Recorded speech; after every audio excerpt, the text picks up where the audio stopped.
Welcome to a new edition of the Neon Jazz interview series with Kansas City Jazz drummer Brad Allen. He opened up about his newest 2019 CD called So Far, So Good, and that would sum things up. He's taking classic songs, stepping out of parameters while infusing smooth guitar jazz with beatnik-style percussion. His renditions of television's Meet the Flintstones to the Beatles' I Saw Her Standing There are nothing but fun. So he was born and raised in a small town in Nebraska and is a former U.S. Army drummer and is firmly a part of the Kansas City stomping ground for quality jazz musicians here in 2019. He talked quite a bit about all of this and so much more, so please get to know him and dig this interview, my friends. So first and foremost, Brett, thanks for reaching out. I always love it when artists do, and I always love it more when I can hear the music and dig it. We can catch up and talk about it. Absolutely. So let me ask you first and foremost, So Far, So Good. Talk to me about this album. There's covers in here. There's a lot going on, so I just want to know from you, what was kind of the creative vision for this project? I'm always trying to reach more of a general audience, more than just the jazz audience. And so I'm always trying to pick tunes, at least some tunes that I think they'll be familiar with. So that was part of the reason I picked tunes like Norwegian Wood by the Beatles. And with the jazz audience, I like doing standards because I like doing tunes that they're familiar with. I have a need and a desire to do some of my own music, but I also like to do things that I think that people will be familiar with. And I mean, that's what jazz musicians have always done. Years ago, that's why they did some of the show tunes, because they knew that people would be familiar with those through Broadway. Also, they were great tunes, but there was also that motivation to try to reach people. So what do you want the listener that picks this disc up to get from this experience? How do you want them to feel when they're done? Hopefully inspired, hopefully entertained as well. I think that's what I look for from all the jazz I listen to. It's partly, it kind of depends on what I'm listening to, but part of it's inspiration and then part of it is just entertainment. I've always kind of tried to have somewhat of a sense of humor about my playing, and that's one of the reasons we included a tune like Meet the Flintstones. I heard a group do that years ago and thought that would be a good one to include because it's really fast. It displays kind of our chops, so it's exciting to listen to, and it's also a lot of fun. Right on. So let's get to you and who you are. Where were you born and raised? I'm from a little town in Nebraska, Columbus, Nebraska. So I grew up in an area that definitely was not a hotbed of jazz. There was very little live music there. I was exposed to jazz through my percussion instructor, Dave Divis, who was at the time studying with Joe Morello in New York. And he would come home in the summer and over Christmas, and he'd give me albums to listen to, and he's the one that really turned me on to jazz. What were some of your early influences, early bands, musicians you listened to? Definitely, first one was Buddy Rich.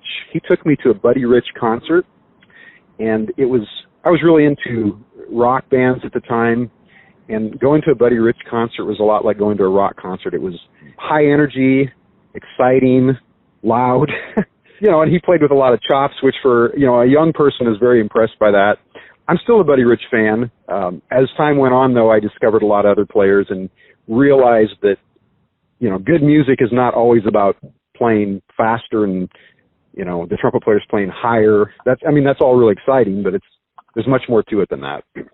So I know that you're in the U.S. Army. So talk to me a little bit about kind of your migration to Kansas City and kind of how things happen in your career. So I spent almost 8 years in the Army, and I thought that would be a good place to play jazz. I had seen I met several drummers actually in the military. Met one of the drummers with the Army Blues Band, which is the top Army jazz band at the time, the top touring band. And so I looked at that as a career option, and it was a really good experience. I got to, some good training. I spent a lot of my free time practicing. Eventually, though, I was stationed in small towns. I was in Fort Leonard Wood, which is kind of halfway between Springfield and St. Louis. I was in upstate New York for a while.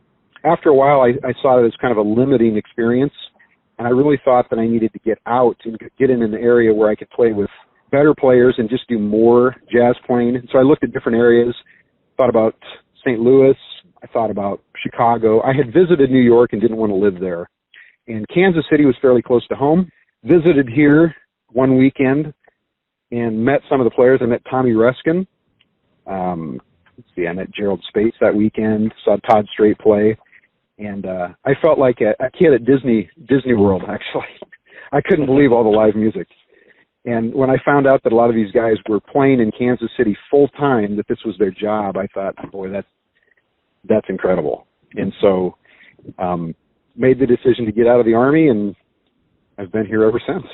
Talk to me a little bit about kind of when you came here, what kind of gigs you had, and kind of how things have progressed for you here in the Kansas City scene. Basically, I started going to jam sessions and meeting more players. You know, there's always been lots of great drummers in Kansas City, which when you come in here, it makes it a little bit difficult to work, to be honest. And I think there's even more great players now than there's ever been. There's just so many talented players. And so I was encouraged, after I was here for a little while, to start my own groups by Tommy Ruskin and also by Art Frank. Art Frank had been one of Chet Baker's drummers. They told me, you know, rather than waiting for the phone to ring, start your own groups. And so that's what I started doing. I started playing in a lot of the restaurants, found out that, you know, there's kind of an unlimited potential for gigs just because any venue can be made into a jazz venue if you have some vision, you know, and if you can find a manager or an owner of a restaurant who's sympathetic toward you. And a lot of the gigs I just created myself. Very cool. So, as you've mentioned, you know, the scene is pretty rich with a lot of people, and there's a lot going on, a lot of venues, a lot of musicians. What do you see as one of the best things about the Kansas City jazz scene? I think the people here, number one, are very receptive to jazz. You know, I've often thought, you know, even people that aren't huge jazz fans, they seem to appreciate it here because it's always been a part of the culture. Whereas if you're in, you know, a town like where I grew up, I don't think it'd be very accepted there. I mean, I think people would listen, but I think you'd have a really hard time staying busy. So I would say just the fact that the audience is very receptive here overall. And then the other thing is you have a huge resource in players. You know, if I need a bass player and my regular player can't make it, I have a list of other players who are amazing world-class players I can call. And I wouldn't have that in a lot of towns. So as far as this city is concerned, what's the greatest thing about Kansas City for you? I think, you know, they say we have one of the least congested cities, you know, that there is, and it's easy to get around here by and large. You know, if I was in New York, I couldn't really take my drums on the subway. Just being able to get around, you know, the cost of living here, I think, is lower than a lot of places. You know, I haven't been to a lot of cities as far as knowing how receptive the players are, but in Kansas City, I just feel like the players here are just salt of the earth.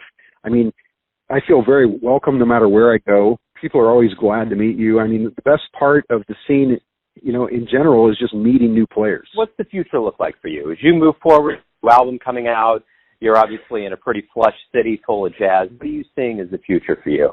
Well, what I plan on doing is lots of touring, actually. I've done, you know, some traveling, but I plan on doing a lot more. I have a video that's coming out, which we were just finishing the mixing on that today.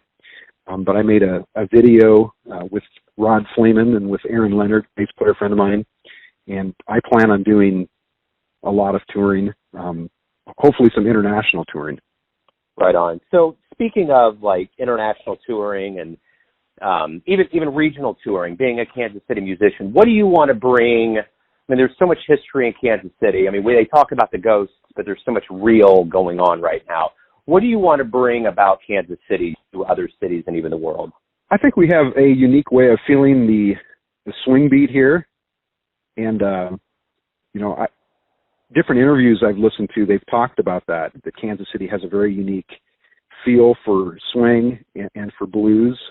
And so basically I just kind of want to be an ambassador. I think having, you know, knowing that I'm from the Kansas City area, I think that's actually a big asset when it comes to touring. I think it instantly adds credibility just because we have such a great heritage of musicians here. At this point, you've been at it for some time. How do you feel about your career, where you're at and where you're going? You know, I feel very optimistic. This is the most optimistic I've felt in years. I feel like I made quite a few mistakes years ago. If I could do it all over again, I would have taken more advantage of mentors. Because if you can talk to people who have been down the road before you, you can ask them not only what they did right, but what they would have done different. And so I feel like I could be a lot farther along than I am if I had just made certain decisions different. I kind of had to learn the hard way, I guess. And so, you live and learn. So it's been a labor of love. I'm excited about the future. Yeah, I'd like to be a little farther ahead than I am by now. So I feel like I'm sort of playing catch up, to be honest with you. Early on in your life, what would you say was one of the first jazz shows you saw live that really got you going, man, this is what I want to do? I would definitely say the Buddy Rich show. I mean, I saw other people play, but his band was so exciting, not even just in terms of the drumming, but of the music itself. He had great arrangers. I had certain Buddy Rich albums I actually recorded onto cassette tapes and listened to in my car until they would wear out. And so I would still say, as far as my influence as a musician, he's definitely one of the biggest. Although in later years, I really got one of my favorite drummers still to this day is Max Roach, which is a completely different style of playing. Right on. So why do you love jazz? I love the freedom of expression. To me, it's wide open. It's changing all the time. It's been redefined over and over. I listened to an interview with Gary Burton a few months ago, and it was an old interview from the 70s. But he made the comment, he said, we really don't necessarily like it when people call our music jazz, because he said, I think it doesn't necessarily describe it. We'd rather have it just called improvised music. And I can understand where he was coming from with that statement. I think it's when you say the word jazz, people have a lot of different notions about what that is or what it's supposed to be. And I think most jazz musicians today feel like it can be pretty much whatever you want it to be. I mean, there are musicians that are putting hip hop in their jazz. They've always fused it with rock, funk, Latin, world rhythms. And so I just like the creative freedom in jazz. I think that's really what attracts most people to jazz. At the end of the day, everyone has a perception or a version of who they think you are. Your family, your friends, your colleagues, but you know yourself best. Who do you think you are? I've played a lot of different genres of music, and I just feel like playing jazz was really kind of what I was meant to do. I say this based on the fact that I tried other things and was never happy. I want people to think of me as a jazz drummer. It's a continual process, but you're always trying to live up to, I think, all your heroes. And so I guess I'll probably spend the rest of my life trying to live up to the legacy of all my heroes. I'm not saying I'm there yet. I don't think I am, but that's kind of the goal, I guess. When you say, well, how do I want people to think of me? Well, ultimately, I think I want them to think of me as, a really good jazz drummer. I guess that pretty much sums it up. Right on. Cool, man. Hey, thank you for opening up. This was great, man. Thanks for the album. Thanks for the music. I'm looking forward to spinning it on the show and getting you in front of the audience. So, man, good luck with everything, and hopefully I'll catch you out there in the scene, and I'm looking forward to it. I really appreciate it. Thanks for the interview. Thanks for listening and tuning in to another Neon Jazz interview, where we give you a bit of insight into the finest players in Kansas City and spots all over the world, giving fans all that jazz. And thanks to Brad for his time and his music and his stories. If you want to hear more interviews, go to Famous Interviews with Joe Domino on the iTunes Store. Visit neonjazz at youtube.com. And for everything Neon Jazz all the time, go to the neonjazz.blogspot.com. Until next time, enjoy the jazz, my friends.